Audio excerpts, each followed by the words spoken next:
টানা ৬ দিন শৈত্যপ্রবাহের পর দুদিন ধরে কিছুটা স্বাভাবিক পঞ্চগড়ের তাপমাত্রা। শুক্রবার সকাল ৯টায় তেঁতুলিয়ায় সর্বনিম্ন তাপমাত্রা রেকর্ড করা হয় ১০.৭ ডিগ্রি সেলসিয়াস। সকাল ৮টার মধ্যেই ঘন কুয়াশা কেটে গিয়ে দেখা মেলে সূর্যের। সকালে ঝলমলে রোদের উষ্ণতায় কাজে যেতে দেখা গেছে বিভিন্ন শ্রেণী পেশার মানুষদের। শীতের জন্য আমরা ঠিকমতো সকালবেলা কাজে আসতে পারি না, কাজে আসলেও ঠিকমতো কাজ করতে পারি না। দুপুরবেলা একটু রোদ দেখতে পাই, আবার দুপুর ঘনিয়ে গেলে আবার শীতের জন্য আমরা ঠিকমতো কাজ করে চলতে পারতেছি। আমি এই শীতের কারণে গাড়ি চালাতে পারি না এবং বাইক দিতে পারি না, এবং আমার বাচ্চা 3-4 থেকে 5 জন। এই অভাবক সংসার আমি কিছুই চালাতে পারি না, কোনো ভ্যানে লোক উঠতেছে না। পঞ্চগড় জেলায় প্রচণ্ড ঠান্ডা, আমরা রাত্রে ঠিকভাবে ঠান্ডার কারণে ঘুমাইতে পারি না, বাচ্চা দিয়ে অনেক কষ্টে আছে। সকালবেলা আমাদের যেটা কাম শীতের জন্য আমরা সেই কামটা করতে পারতেছি না। এখন দুপুর হইতে হইতে আবার শীত নামে আসতেছে, শীত করতেছে।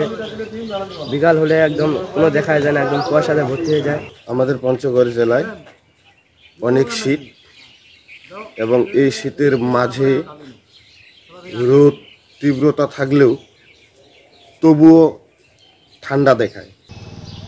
উত্তরের জেলা কুড়িগ্রামে বেড়েছে শীতের তীব্রতা। দুর্ভোগে পড়েছেন হতদরিদ্র ও ছিন্নমূল মানুষজন। খোলা জায়গায় আগুন জ্বালিয়ে করছেন শীত নিবারণ।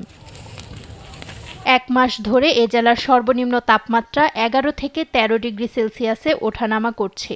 সন্ধ্যা হলেই ঘন কুয়াশার সঙ্গে বাড়তে থাকে ঠান্ডা। বিপাকে পড়েছেন শিশু ও বৃদ্ধসহ চরাঞ্চলের মানুষ। বেগ পেতে হচ্ছে যান চলাচলেও। ঠান্ডাতে তো বাসি না, ঠান্ডাতে কাজ কামাই করে পাই না। গরিব আছে তো খুব অবস্থা খারাপ, নাই কাজ তো করবে পাই না। দিনে এত ঠান্ডা, কাজকর্ম করবে পাই না, কাহিনী খোঁজও নিবে আসি না। গরিব মানুষ, আমরা ঠান্ডাতে বেড়াবার পাই না। 8 টাকা সৃষ্টি নাগে মনে করেন বেড়াবার পাই না। সকালবেলা আসছি, যখন শীতকাল, শীত আরও বেশি করে পড়বে নাকি। এই শীতের মধ্যে আমি থাকি আর কেমন করে কাজ করি। কাজ কম্বল টম্বল দিলেন হয়, আমরা উপকার হলে নাহলে এই হাতটা শোক কাটবে নাকি যে আমার কর্ম করবেন না ভাই। এই শীত আরও বেশি করে আসতেছে, ঠান্ডা লাগি গেছে। কোনো গামছা গায়েটায় দিছি, ঠান্ডাতে আমি কাজ করে পাই না। এ সপ্তাহের মধ্যেই জেলার উপর দিয়ে আবারও শৈত্যপ্রবাহের সম্ভাবনা রয়েছে, জানায় আবহাওয়া অফিস। এদিকে নওগাঁয় কুয়াশা কমলেও বেড়েছে শীতের তীব্রতা। সেই সঙ্গে পাল্লা দিয়ে বাড়ছে শীতজনিত রোগ। নুসরাত শোভা, নিউজ ডেস্ক, দেশ টিভি।